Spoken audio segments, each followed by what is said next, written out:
पहली उदासी। गुरु नानक साहिब को सुल्तानपुर लोधी में रहते हुए कुछ साल बीत चुके थे और उनकी पहली उदासी यहीं से शुरू हुई।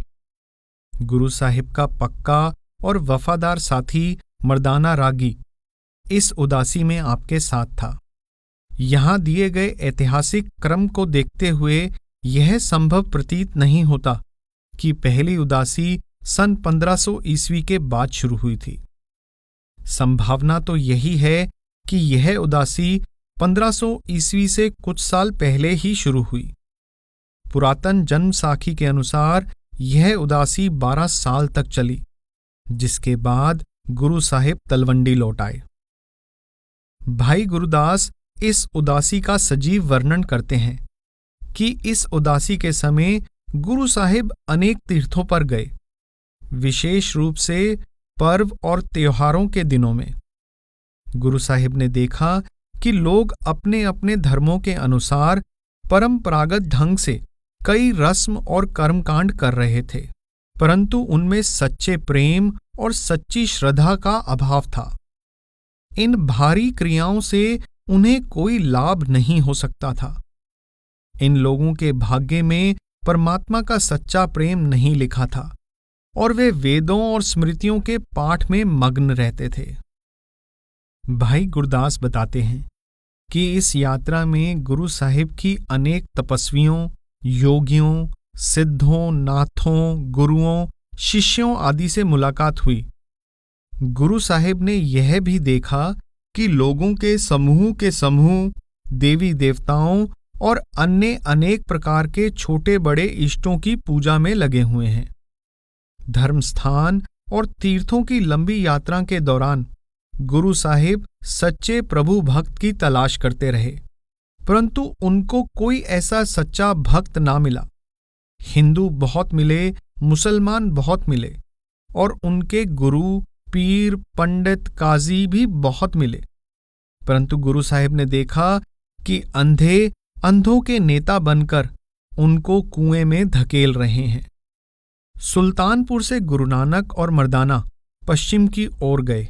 सैदपुर, जो कि अब पाकिस्तान में है और अमीनाबाद के नाम से प्रसिद्ध है, के पास जंगलों में गुरु साहिब कई दिन ध्यानमग्न रहे। भाई गुरदास के अनुसार उनकी आत्मा पूरी तरह अकाल पुरुष में लीन हो गई। इसके बाद वे अपने साथी के संग शहर में दाखिल हुए और वहां एक बड़ई भाई लालो के घर में ठहरे। गुरु साहिब के भाई लालो के घर जाने से शहर का चौधरी मलिक भागो बहुत लाल पीला हुआ, क्योंकि गुरु साहिब ने उसके घर में होने वाले भोज में शामिल होने से इनकार कर दिया था। मलिक भागो गुरु साहिब से गुस्से में बोला और उसने शिकायत की कि इससे उसका बहुत अनादर हुआ है। गुरु साहिब ने एक हाथ में भाई लालो की कोदरे की सूखी रोटी और दूसरे में मलिक भागों की घी में सनी हुई रोटी लेकर दोनों को निचोड़ा। भाई लालो की रोटी में से दूध और मलिक भागों की रोटी में से खून टपकने लगा। गुरु साहिब ने समझाया कि भाई लालो की सूखी रोटी हक हलाल की यानी खून पसीने की कमाई की है और मलिक भागों के पकवान रिश्वत और अत्याचार की कमाई के हैं। इस कहानी में दूध और खून टपकने वाले भाग को छोड़कर कोई भी चीज अस्वाभाविक नहीं है। इस साखी से गुरु साहिब के उपदेश का यह जरूरी अंग बड़ी सुंदरता से सामने आता है कि अपनी जीविका ईमानदारी से कमानी चाहिए। गुरु साहिब ने अपनी वाणी में भी हक हलाल की कमाई पर जोर दिया है। आप आसा की वार में कहते हैं कि दान पुण्य का फल असल में उसे ही मिलता है जो स्वयं हक हलाल की कमाई करके उस पवित्र धन में से परमार्थ में भी खर्च करता है। जे मोहाका कारमुहे पितरी दे, अग्गै वस सियाणिए पितरी चोर करे, वडिये हाथ दलाल के मुसवी ए करे, नानक अग्गै सो मिलै जे खट्टे काले दे। सैदपुर से गुरु साहिब अपने साथी मर्दाना सहित एक एकांत जंगल में चले गए। इस सफर में वे एक ठग शेख सज्जन के घर जा पहुंचे। उसने दोनों मेहमानों को एक कुएं में फेंकने की योजना बनाई, परंतु इस महान संत सद्गुरु की संगति और रूहानी तेज का उस ठग पर इतना गहरा प्रभाव पड़ा कि अपनी योजना को त्याग कर शेख सज्जन ने अपने इस नीच इरादे और पहले किए हुए पापों की गठरी गुरु साहिब के सामने खोल दी और अपने गुनाहों का प्रायश्चित किया। अंत में वह गुरु साहिब का सच्चा सेवक बन गया। जिस स्थान पर यह घटना घटी वहां पहली धर्मशाला बनाई गई। यह साखी सभी जन्म साखियों में मिलती हैं, हालांकि विवरणों में अंतर अवश्य है। इस यात्रा के दौरान गुरु साहिब के विश्राम का एक अन्य महत्वपूर्ण स्थान कुरुक्षेत्र था। गुरु साहिब सूर्य ग्रहण के अवसर पर वहां पहुंचे। संभव है कि आप लोगों को ग्रहण के समय दान, पूजा, सूतक स्नान आदि भ्रमों में से निकालना चाहते थे और वे अपनी विचारधारा के अनुसार कई लोगों को बदलने में सफल भी हुए। मेहरबान वाली जन्म साखी को छोड़कर बाकी सब जन्म साखियों में जिक्र है कि पानीपत में गुरु साहिब की मुलाकात वहां के पीर शेख शरफ से हुई। यह पीर बहुत समय पहले गुजर चुका था। स्पष्ट है कि गुरु साहिब की मुलाकात उसके उत्तराधिकारी मुरीद से हुई होगी। इस एक असंगति के कारण सारे वृतांत को निर्मूल मान लेना ठीक नहीं होगा, क्योंकि लेखक में कभी कभी स्वाभाविक वृत्ति होती है कि वह अपनी बात को प्रभावशील बनाने के लिए उस समय के बड़े समझे जाने वाले लोगों को अपने वृतांत के साथ जोड़े। कहा जाता है कि पीर ने गुरु साहिब के हाथ और पैर चूमे और वह पूरी तरह से गुरु साहिब के उपदेश को स्वीकार करके उनकी शरण में आ गया।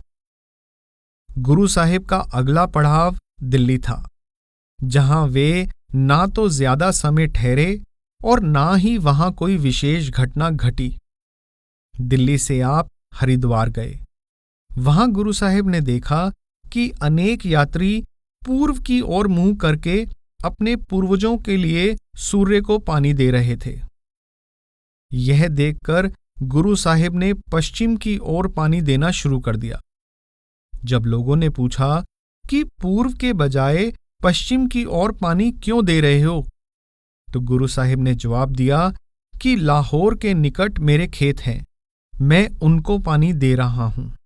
लोगों ने कहा कि इस तरह इतनी दूर खेतों को पानी कैसे पहुंच सकता है। गुरु साहिब ने उत्तर दिया कि यदि तुम्हारा पानी परलोक तक पहुंच सकता है तो मेरा पानी भी जरूर लाहौर पहुंच सकता है, क्योंकि लाहौर परलोक से बहुत निकट है। यहां भी गुरु साहिब लोगों को उपदेश देना चाहते थे कि इस प्रकार के कर्मकांड व्यर्थ हैं और इनसे किसी को कुछ भी प्राप्त नहीं हो सकता। इसके बाद गुरु साहिब उत्तर प्रदेश में पीलीभीत के पास गोरखमता नामक स्थान पर गए, जिसको अब गुरु साहिब की यात्रा की याद में नानक मता कहा जाता है। वहां गुरु साहिब की कई सिद्धों से मुलाकात हुई। इन लोगों ने समझा कि यह योग का अच्छा जिज्ञासु है, इसलिए उन्होंने गुरु साहिब को अपना मत धारण करने के लिए प्रेरित किया।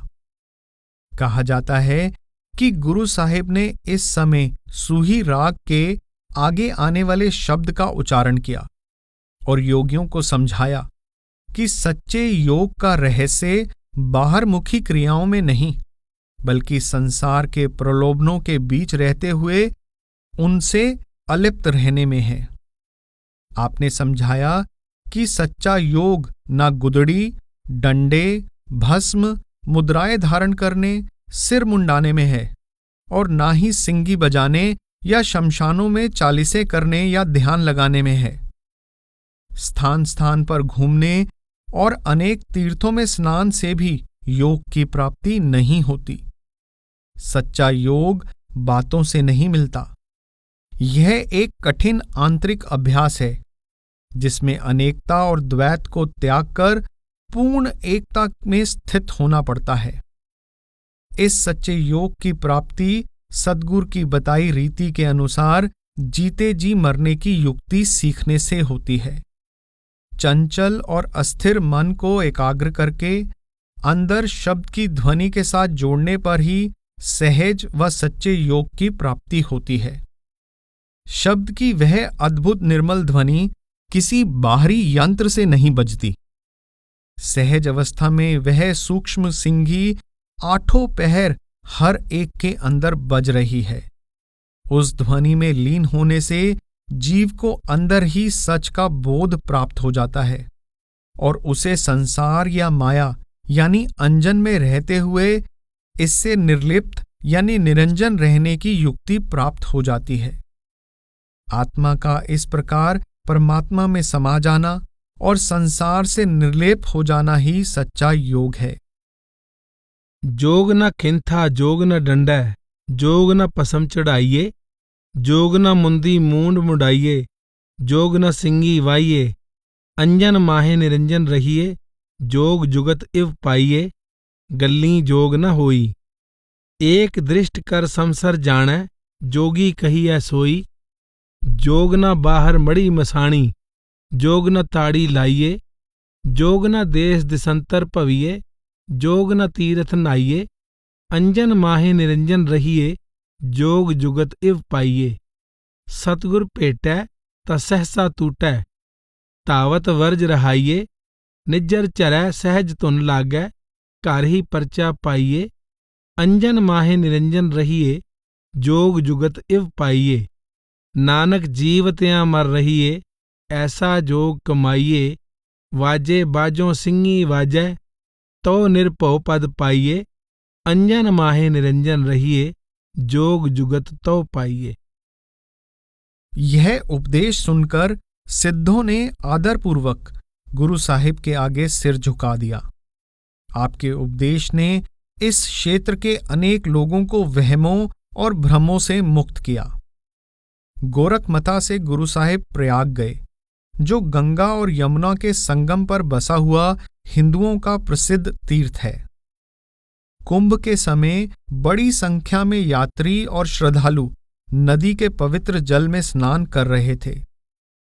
उस दिन इस अपार समुदाय में बैठकर गुरु नानक ने परमपिता परमात्मा की महिमा का शब्द पढ़ा, जिससे कई यात्री गुरु साहिब की ओर आकर्षित हुए। आपके मधुर संगीत ने उनको अपने जादू से मोह लिया। एक पंडा जो यह दृश्य देख रहा था, जल्दी से गुरु साहिब के पास आया और कहने लगा, कुंभ का वक्त बीत रहा है और तुमने अभी तक स्नान नहीं किया। यह अवसर हाथ से ना निकल जाए और तुम्हारे पाप बिना धुले ही रह जाएं। गुरु साहिब ने पूछा, शरीर को धोने से पाप कैसे धुल सकते हैं? शरीर को धोने से मन की मलिनता कैसे धुल सकती है? फिर आपने एक और शब्द का उच्चारण किया, जिसमें उन्होंने ये विचार प्रकट किए कि शरीर को धोने से मन निर्मल नहीं हो सकता। निर्मल वास्तव में वे लोग हैं जिनके हृदय में वह निर्मल परमात्मा बस जाता है। सूचे ए ना आखिए, बैण जो पिंडा धोए, सूचे से ही नानका, जिन मन वस्या सोए। गुरु साहिब का अगला महत्वपूर्ण पड़ाव बनारस, जिसको अब वाराणसी कहते हैं, के पवित्र नगर में हुआ। गुरु साहिब ने देखा कि यहाँ अनेक विद्वान और पंडित ग्रंथों और शास्त्रों के पाठ में लगे हुए हैं और उनके चारों ओर शिष्यों की भीड़ है।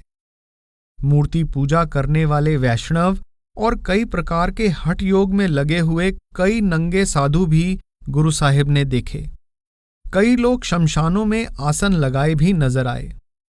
गुरु साहिब का पहनावा हर एक का ध्यान अपनी ओर आकर्षित करता था, क्योंकि वह ना तो पूर्ण रूप से गृहस्थियों का वेश था और ना ही साधुओं या फकीरों का।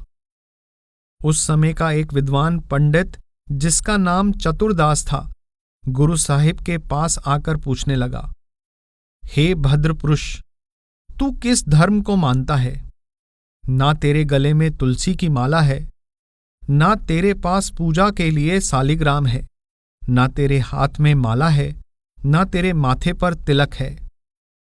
गुरु साहिब ने उत्तर में एक शब्द में यह उपदेश दिया कि हे ब्राह्मण, तू राम नाम का सालिग्राम बना और शुभ कर्मों की माला गले में पहन। प्रभु से दया मेहर मांग और उसी को अपनी नैया का लंगर मान। तू बंजर धरती को पानी देने और रेत की दीवारें खड़ी करने में समय क्यों नष्ट कर रहा है? मन को बैल बनाकर हरि भक्ति के रहट की माल द्वारा राम नाम के अमृत से जीवन के खेत को सींच, तभी प्रभु रूपी माली तेरे कार्यों पर प्रसन्न होगा। सालग्राम विप पूज मनावो, सुकृत तुलसी माला। राम नाम जप बेड़ा बांधो, दया करो दयाला। काहे कलरा सिंचो जन्म गवावो, काची टहगे दीवाल काहे गच लावो। कर हर हट माल टिंड परोवो, तिस भीतर मन जोवो। अमृत सिंचो परो क्यारे, तो माली के होवो। चतुरदास को अब भी अपने ज्ञान का अभिमान था। उसने गुरु साहिब से कहा कि आप बनारस में रहकर भिन्न भिन्न प्रकार की विद्या सीखें। गुरु साहिब ने उत्तर दिया कि मुझे तो परमेश्वर की प्राप्ति के लिए केवल शब्द यानी नाम की जरूरत है, अन्य किसी ज्ञान या ध्यान की जरूरत नहीं। पुरातन जन्म साखी के अनुसार गुरु साहिब ने अपनी प्रसिद्ध लंबी वाणी दक्षिणी ओंकार बनारस में ही कही थी। दक्षिणी ओंकार की 54 पौड़ियां हैं और इसमें परमात्मा और उसकी रचना के स्वरूप और स्वभाव की व्याख्या की गई है। चतुरदास को इससे सच्चे ज्ञान की प्राप्ति हुई। वह गुरु साहिब के चरणों में गिर पड़ा और उनका अनुयायी बन गया। एक परंपरा के अनुसार गुरु साहिब की कबीर साहिब के साथ भी मुलाकात हुई। मेहरबान वाली जन्म साखी के अनुसार यह मुलाकात गुरु साहिब की बनारस की यात्रा के समय हुई। कबीर पंथियों का भी यही विचार है कि दोनों संत एक दूसरे से परिचित थे। ऐसी मुलाकात के लिए बनारस ही सबसे अधिक संभव स्थान हो सकता है। यह भी अनुमान किया जाता है कि गुरु साहिब पूसा में सन 1506 में कबीर साहिब से मिले, परंतु मैकालिफ इस बात से सहमत नहीं कि दोनों की कहीं मुलाकात हुई हो। उसका विचार है कि गुरु साहिब की बनारस की यात्रा के समय बेशक लोग संत कबीर को भूले तो नहीं थे, परंतु कबीर साहिब शरीर अवश्य त्याग चुके थे। ऐतिहासिक दृष्टि से देखा जाए तो गुरु साहिब और कबीर साहिब का आपस में मिलना असंभव नहीं, परंतु इस मुलाकात का कोई पक्का सबूत नहीं मिलता। बनारस से गुरु साहिब पटना, अयोध्या और गया में गए। अयोध्या में भी गुरु साहिब की वहां के भक्तों और पंडितों से गोष्ठियां हुई। गया में गुरु साहिब ने उपदेश दिया कि हिंदुओं द्वारा पूर्वजों के लिए किए जाने वाले अनेक प्रकार के श्राद्ध, पिंडदान और इस तरह के कर्मकांड व्यर्थ हैं। इसके बाद जन्म साखियां हमें कोरू यानी कवरू देश में ले जाती हैं, जहां मलिका नूर शाह का राज्य था। इस देश में स्त्रियों का बोलबाला था और वे जादू टोने के लिए विशेष तौर पर प्रसिद्ध थी। कहा जाता है कि इन जादूगरनियों ने गुरु साहिब पर भी अपने काले इल्म का प्रयोग किया, परंतु गुरु साहिब की अद्भुत रूहानी शक्ति के कारण उन पर इसका कोई प्रभाव ना पड़ा। अंत में उस देश की मलिका और सारी जादूगरनियां गुरु साहिब की अनुयायी बन गई। कोरू देश को आमतौर से कामरूप से जोड़ा जाता है, जो पश्चिमी आसाम में है। यह ठीक है कि बाद के श्रद्धालु लेखकों ने गुरु साहिब की आसाम यात्रा में अनेक प्रकार की परस्पर विरोधी घटनाएं जोड़ दी हैं, परंतु गुरु साहिब की आसाम यात्रा की साखी सच्ची प्रतीत होती है। पुरातन जन्म साखी को छोड़कर बाकी सब जन्म साखियों में गुरु साहिब की पूरी यात्रा का वर्णन है।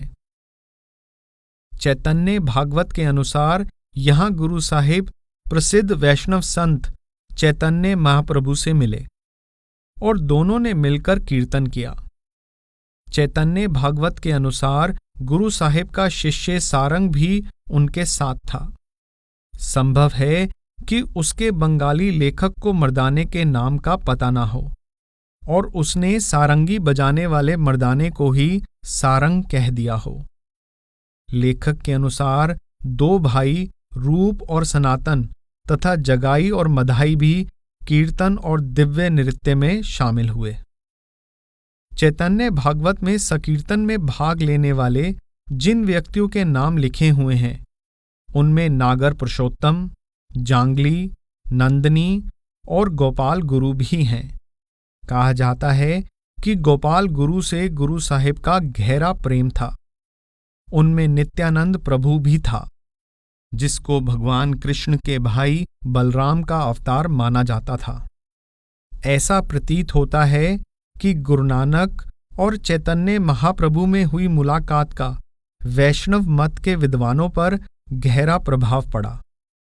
दशम स्कंद की बंगाली टीका में आगे कहे मंगलाचरण से इस बात की साक्षी मिलती है कि इस मुलाकात की याद 100 वर्ष बाद भी कायम थी। प्रणाम है गुरु नानक को, जो सब ग्रंथ शास्त्रों का ज्ञाता और सच्चा ब्रह्म ज्ञानी है और सब गुरुओं का गुरु है।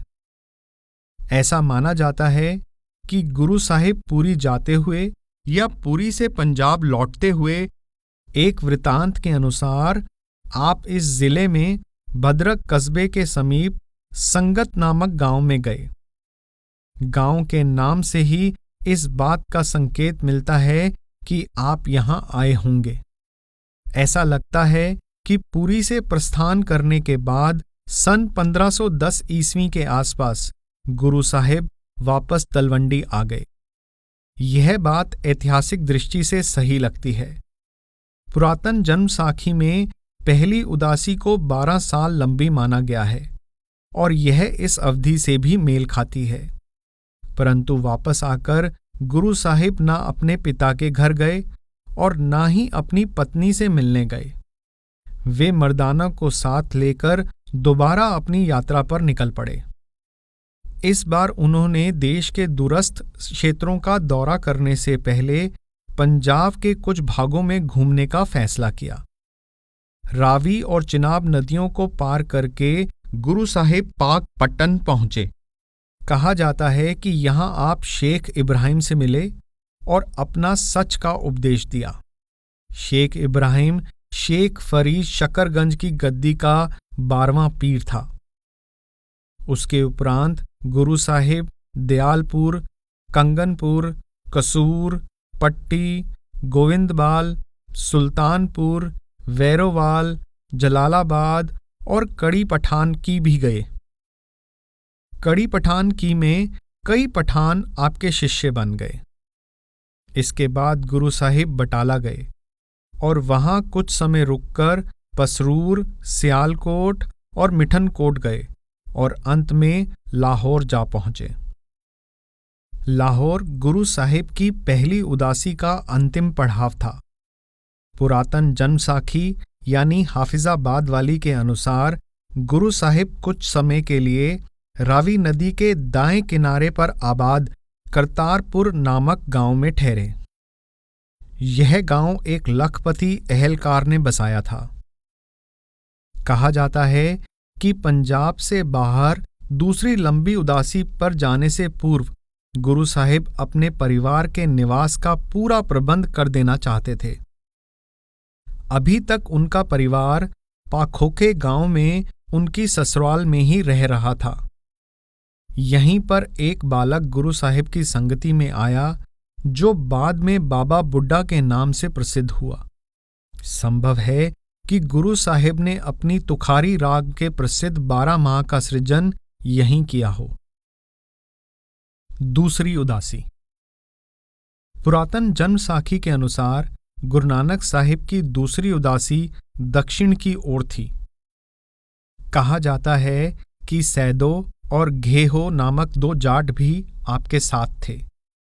जन्म साखियों के लेखकों ने इस उदासी के साथ दक्षिण के दूरस्थ क्षेत्रों से संबंधित विचित्र बातों पर आधारित कई काल्पनिक कहानियां जोड़ी हैं। कहा जाता है कि धनासरी देश में गुरु साहिब के साथियों की मुलाकात एक मुसलमान फकीर ख्वाजा खिजर के साथ हुई। किसी को मालूम नहीं कि धनासरी देश किस क्षेत्र को कहा गया है। यह भी कहा जाता है कि यहां गुरु साहिब की मुलाकात एक जैन मुनि से हुई। इसके बाद आप एक द्वीप में गए जहां के अत्याचारी राजा ने उनको गर्म तेल के तपते हुए कढ़ाई में तलने का प्रयत्न किया। बाद में गुरु साहिब की भेंट एक पाखंडी पीर से हुई, जिसको आपने उपदेश दिया कि सभी बाहरमुखी रीति रिवाज और दिखावे व्यर्थ हैं। हो सकता है कि ऐतिहासिक दृष्टि से इन कथाओं का कोई महत्व ना हो, परंतु ये श्रोता को उस अजीब और दुश्मनों से भरे वैरपूर्ण वातावरण का आभास अवश्य कराती हैं, जिनमें से गुरु नानक और उनके साथियों को गुजरना पड़ा। लेकिन गुरु साहिब की श्रीलंका की यात्रा के ठोस सबूत हैं। अनेक साहसी भारतीय व्यापारियों के लिए लंका कोई अज्ञात स्थान नहीं था।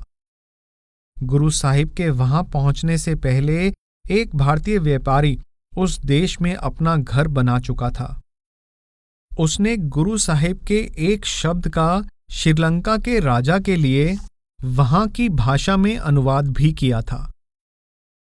गुरु साहिब की श्रीलंका यात्रा के समय धर्म पराक्रम बाहु वहां का राजा था।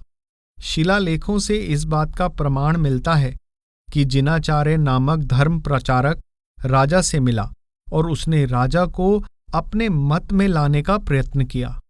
राजा ने कहा कि यदि तुम धर्म कीर्ति स्थविर जो देश के राजपुरोहित या संगराज हैं उनको हरा दो तो मैं तुम्हारे धर्म में शामिल हो जाऊंगा। कहा जाता है कि सगुण ब्रह्म और अमर आत्मा के विषय पर हुए वाद विवाद में जिनाचार्य को श्रोताओं का अधिक समर्थन मिला और उसने इस वाद विवाद में अपने विरोधी को हरा दिया। बाद में कई कारणों से ब्राह्मण लोग जिनाचार्य के विरुद्ध हो गए। जिनाचार्य अद्वैतवाद पर डटा रहा और उसने मूर्ति पूजा के विरोध में प्रचार किया। इसके अतिरिक्त उसने जाति पाति के आधार पर ब्राह्मणों की उच्चता मानने से इनकार कर दिया। अंत में वह राजधानी छोड़कर चला गया और राजा के मत परिवर्तन की बात अनिर्णीत ही रह गई। यह सही है कि इस शिलालेख में गुरु नानक साहिब का नाम नहीं आता, परंतु इसमें कोई संदेह नहीं कि यह घटना गुरु साहिब की श्रीलंका यात्रा से संबंधित है। गुरु साहिब पश्चिमी तट के किनारे किनारे वापस पंजाब लौट आए और इसके साथ ही उनकी दूसरी उदासी समाप्त हो गई। वापस आते हुए गुरु साहिब ने कई स्थानों पर सत्संग किए। मेहरबान वाली जन्म साखी में आता है कि गुरु साहिब उज्जैन, विंध्याचल पर्वत, नर्मदा नदी, बीकानेर और सौराष्ट्र की ओर भी गए।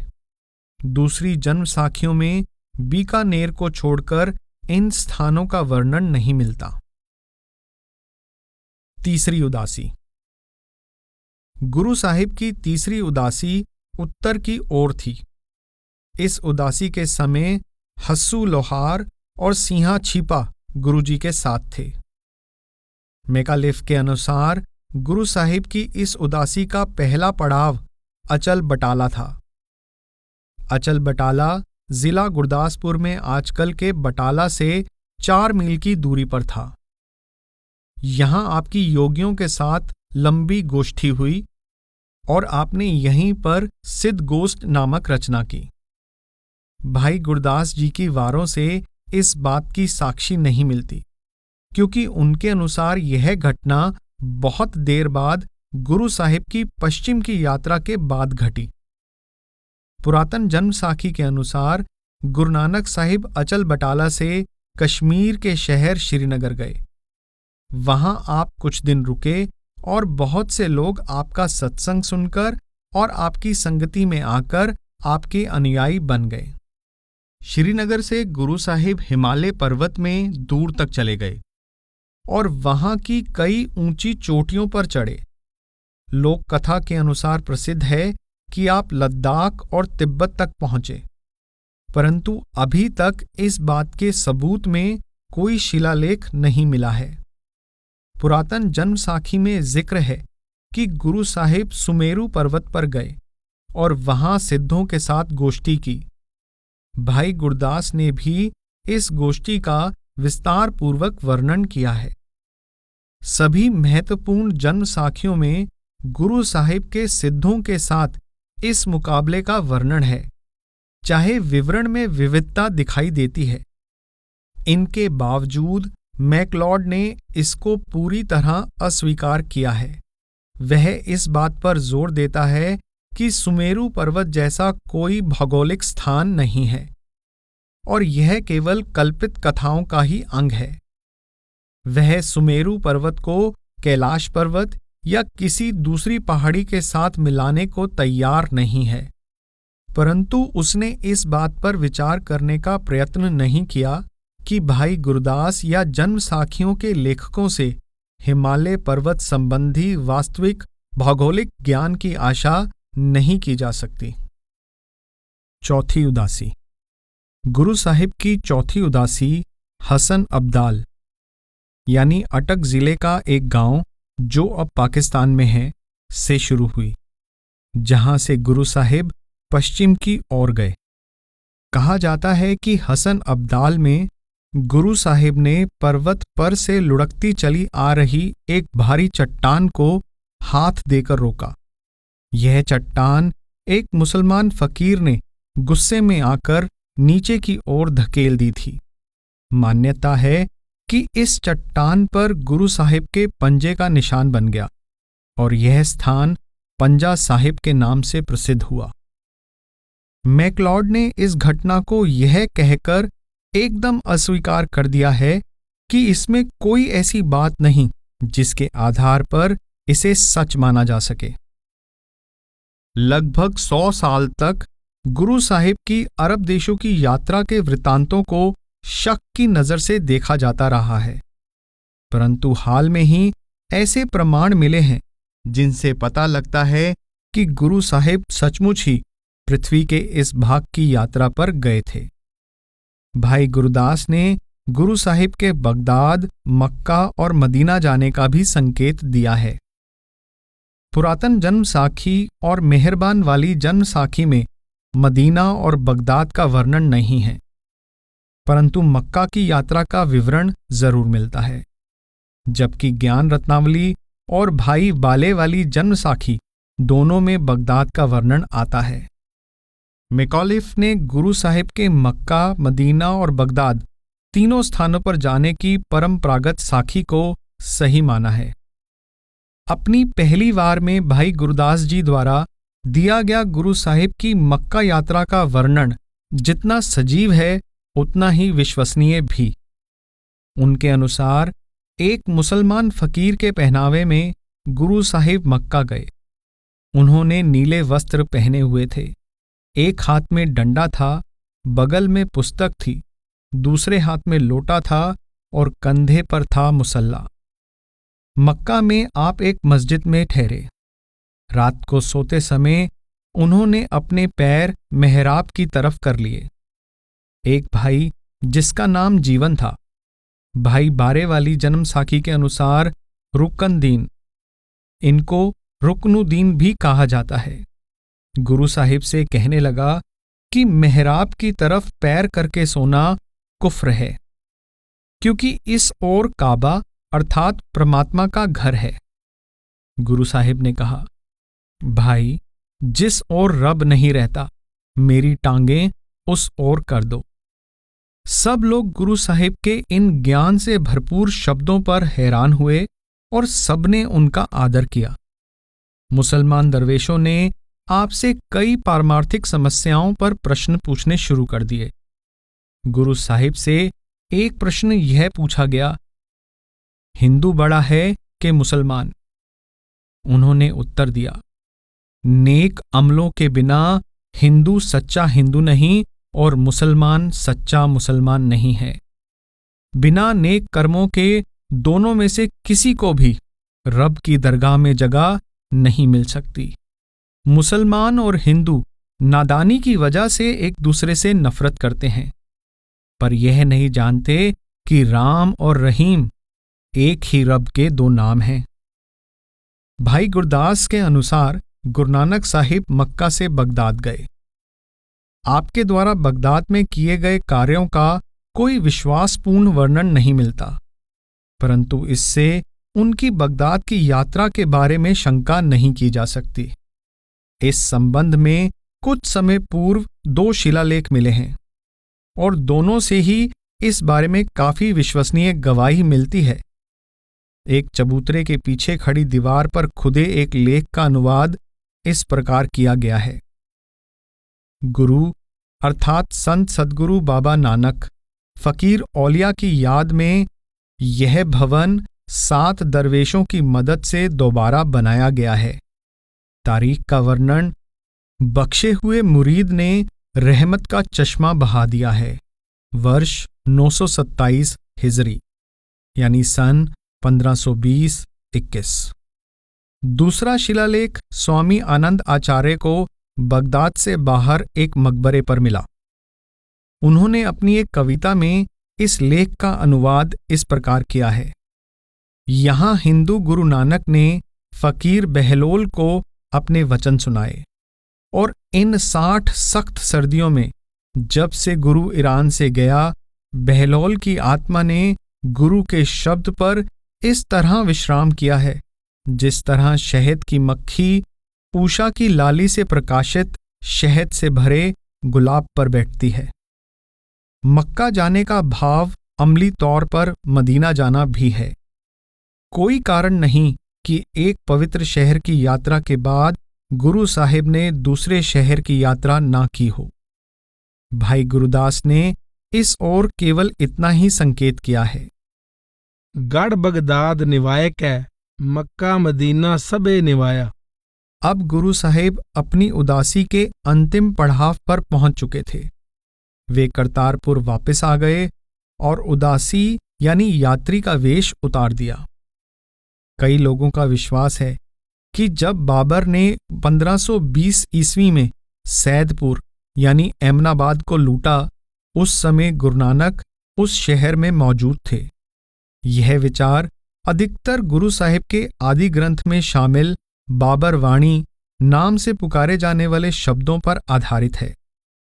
मानव जाति के दुख के प्रति गहरी सहानुभूति और संवेदनशीलता के कारण गुरु साहिब के हृदय से दयापूर्ण वाणी का वह शक्तिशाली प्रवाह बहने लगा जिसमें पीड़ा की गहरी भावना के साथ सूक्ष्म प्रतिरोध के भाव भी दिखाई देते हैं। एक शब्द में गुरु साहिब कहते हैं, जिन सिर सोहन पट्टियां मांगी पाए संदूर, से सिर काती मुन्नियन गल विच आवै धूड़। महलां अंदर होंदियां हुण बहन ना मिलन हदूर। आदेश बाबा आदेश, आद पुरख तेरा अंत ना पाया, कर कर देखै वेस। जदों सीयां विहाहियां लाड़े सोहन पास, हिंडोली चढ़ आईयां दंद खंड कीते रास। उपरों पानी वारिए झल्ले चिमकन पास, 1 लख लहन बैठियां लख लहन खड़ियां। गरी छुहारे खांदियां मानन सेजड़ियां, 3 गल सिलका पाईया टुटन मोसरियां। धन जोबन दुए वैरी होए, जिन्नी रखे रंग लाए। दूतां नूं फरमाया लै चले पत गवाए। जे तिस भावै दे वडियाई, जे भावै दे सजाए। अग्गों दे जे चेतीए, तां कायत मिलै सजाए। साह सुरत गवाईयां रंग तमाशा चाहे, बाबर वाणी फिर गई, कोयर न रोटी खाए, इक ना वक्त खुआई है, इक ना पूजा जाए, चौंकै विण हिंदवाणियां, क्यों टिके कड्डै नाए, राम न कबहू चेत्यो, हुण कहण न मिलै खुदाए, इक घर आवै आपणै, इक मिल मिल पुछै सुख, इक ना एहो लिखिया, बह बह रोवै दुख, जो तिस भावै सो थिए, नानक क्या मानुख। यह वर्णन बाबर की लूट और जुल्म की विभीषिका का इतना सच्चा और सजीव चित्र पेश करता है कि इससे प्रभावित होकर मैक्लॉड कह उठा, दुख और तबाही के इस वर्णन में वह ओज और तेजस्विता है तथा भावों की वह गहराई है जो केवल सीधे निजी अनुभव से ही पैदा हो सकती है। अंतिम वर्ष।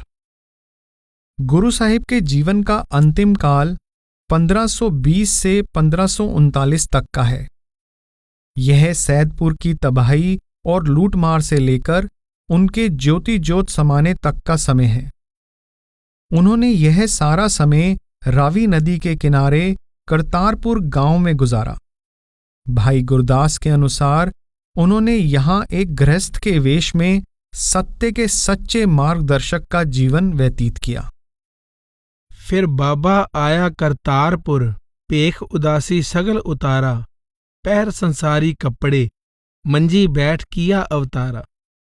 यहां गुरु साहिब ने परमेश्वर के सच्चे ज्ञान की वाणी उचारी, जिससे अज्ञानता का अंधेरा दूर हुआ और ज्ञान का प्रकाश फैला।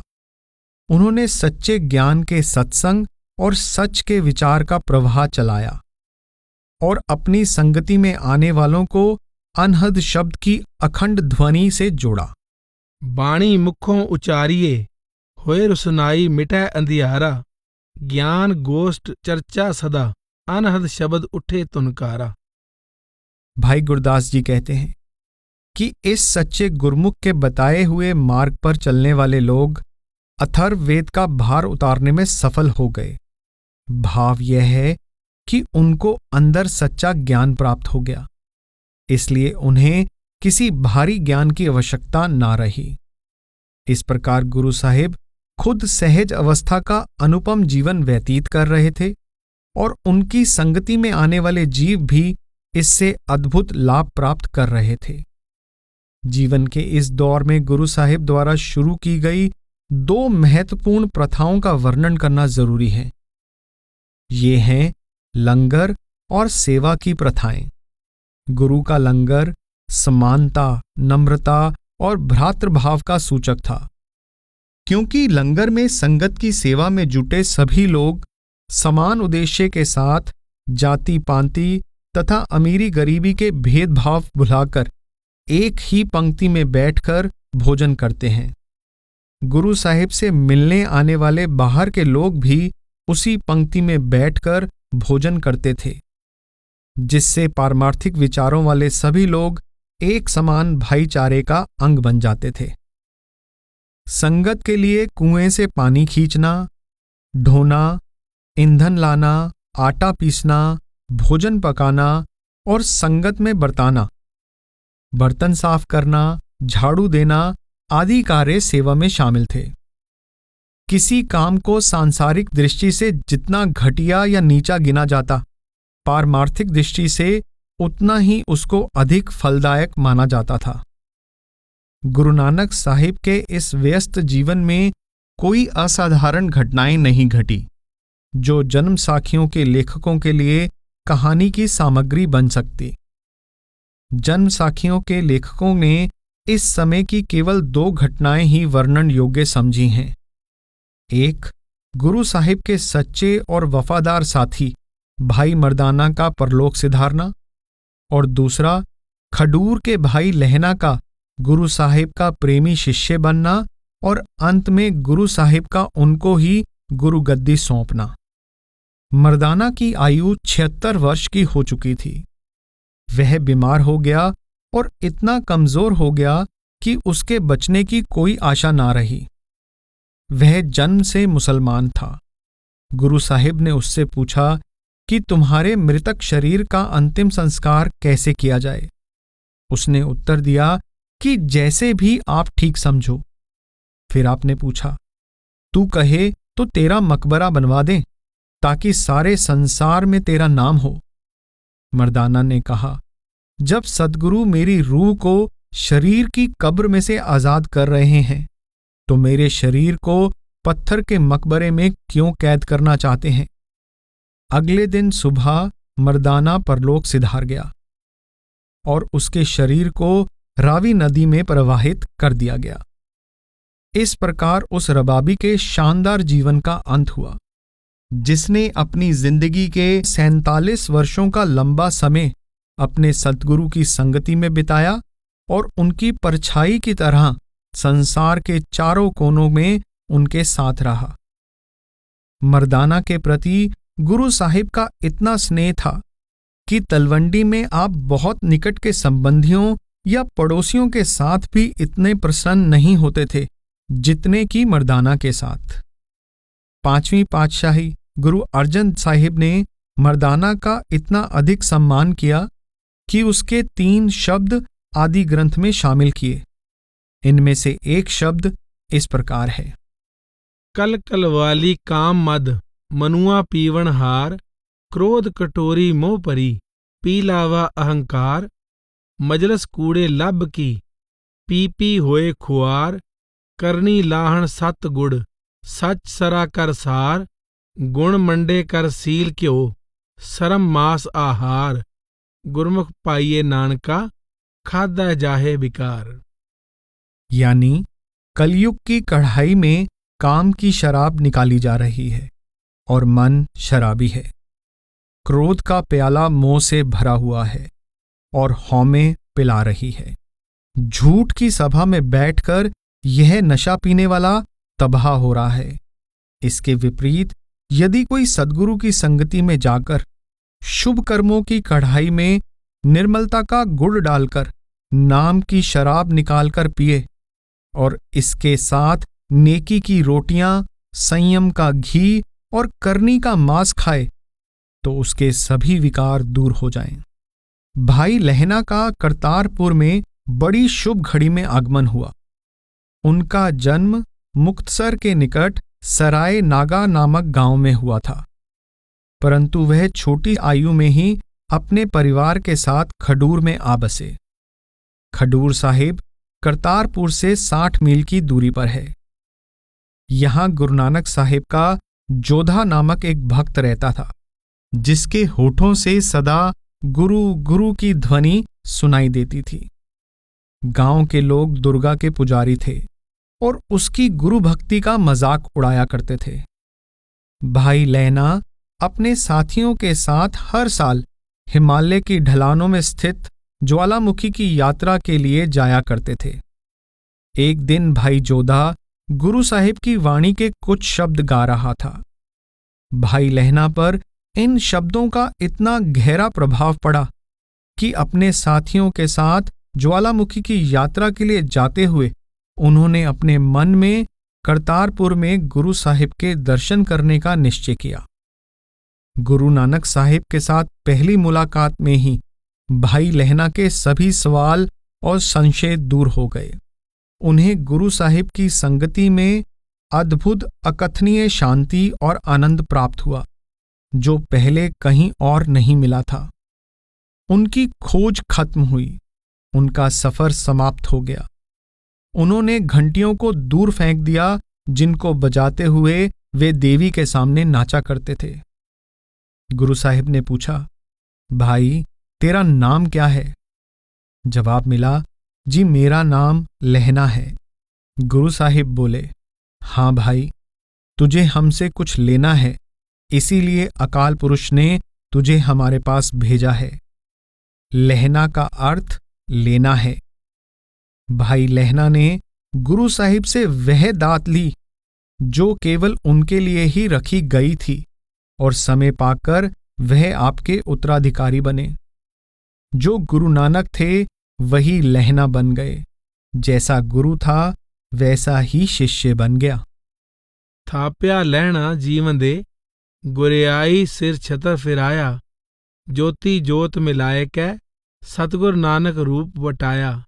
लख न कोई सकई, आचर्ये आचर्य दिखाया, काया पलट स्वरूप बनाया। संसार से प्रस्थान। पुरातन जन्म साखी में गुरु नानक साहिब के संसार से प्रस्थान का बड़ा सजीव और प्रभावशाली वर्णन किया गया है। ऐसा लगता था कि वृद्धावस्था में प्रवेश करके गुरु साहिब ने संसार से प्रस्थान करने का विचार कर लिया। गुरु साहिब ने भाई लहना को अपने स्थान पर नियुक्त करके उनको अंगद के नाम से संबोधित किया, जिसका भाव है कि यह मेरा ही अंग है। इससे हर ओर खबर फैल गई कि सद्गुरु अंतिम सफर की तैयारी में हैं। संगत सद्गुरु के अंतिम दर्शनों के लिए एकत्रित होने लगी। गुरु साहिब का परिवार, सारे मित्र, संबंधी और शिष्य असह्य पीड़ा का अनुभव कर रहे थे और सबके नेत्रों से आंसुओं की वर्षा हो रही थी। गुरु साहिब ने उनको धीरज बंधाया और रोने से मना किया। आपने उस समय आगे आने वाले शब्द का उच्चारण किया और संगत को उपदेश किया कि वह परमपिता परमात्मा खुद ही जगत का कर्ता है और खुद ही सबको संसार में भेजने वाला और वापस बुलाने वाला है। संसार में 4 दिन रहकर हर एक को यहां से चले जाना है और आगे जाकर हर एक को अपने किए हुए कर्मों का फल भोगना है। इस संसार में आकर सदा उस परमेश्वर के नाम में लीन रहना चाहिए, क्योंकि केवल उनका ही संसार में आना सफल है जो एक मन और एक चित्त होकर उस परमपिता का ध्यान करते हैं। किसी की मौत पर रोना व्यर्थ है, क्योंकि जो कुछ हो रहा है कुल मालिक के भाणे यानी मौज में हो रहा है। वास्तव में संसार के अज्ञानी लोग माया के प्रभाव के अधीन रोते और दुखी होते हैं।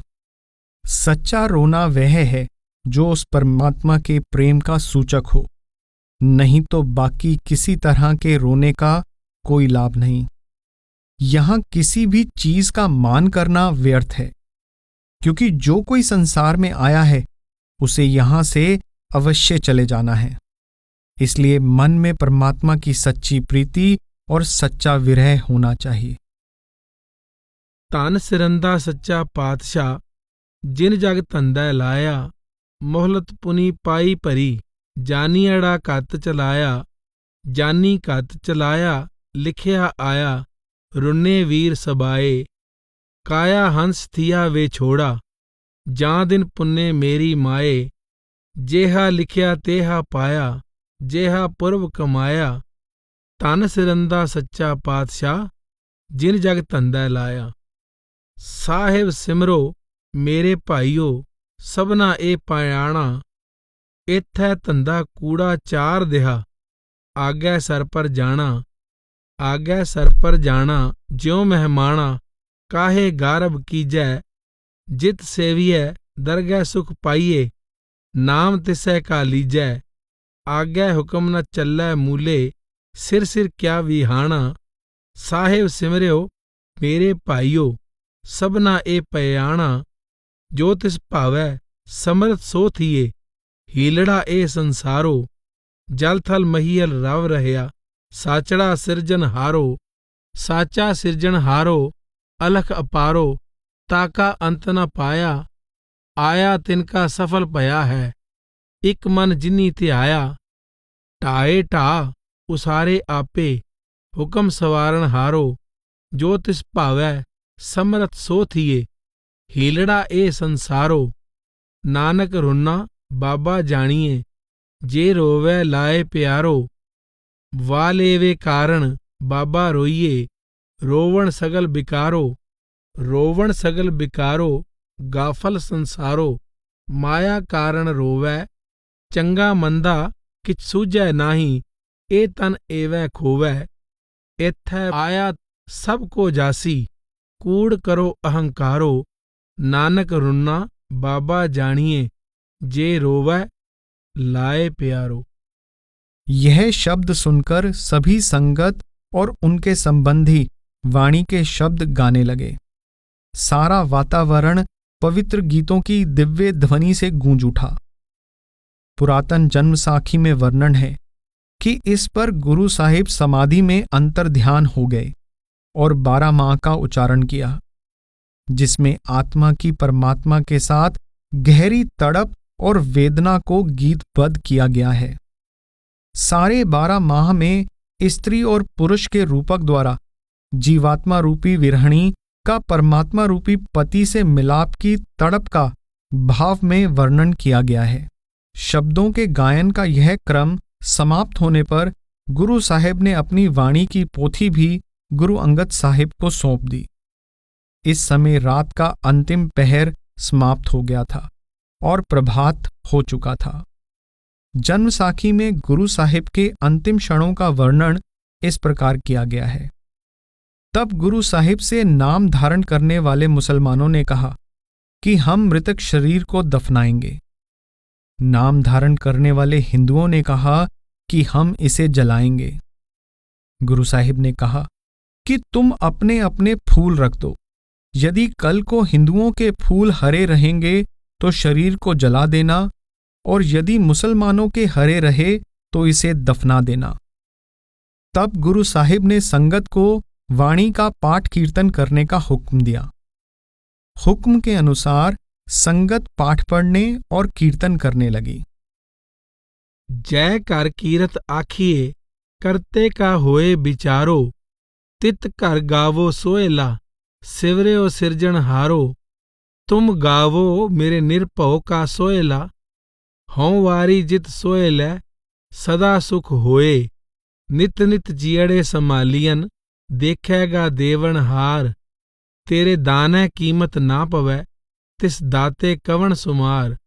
संबत साहा लिखिया मिलकर पावो तेल, देव सज्जन असीसड़ियां जो होवै साहिब स्यों मेल। कर कर एहो पाउचा सदड़े नित पवन, सद्दन हारा सिमरिए नानक से देह आवन। फिर जपजी के अंत में आने वाला श्लोक पढ़ा गया और गुरु साहिब अपने ऊपर चादर खींचकर लेट गए। जन्म साखी में आता है, जब श्लोक पढ़ा गया तो गुरु साहिब ने चादर ओढ़ ली। संगत ने माथा टेका। चादर उठाई गई तो वहां कुछ ना था, परंतु फूल हिंदू व मुसलमान दोनों के हरे रहे। दोनों अपने अपने फूल ले गए। सारी संगत चरणों पर गिर पड़ी।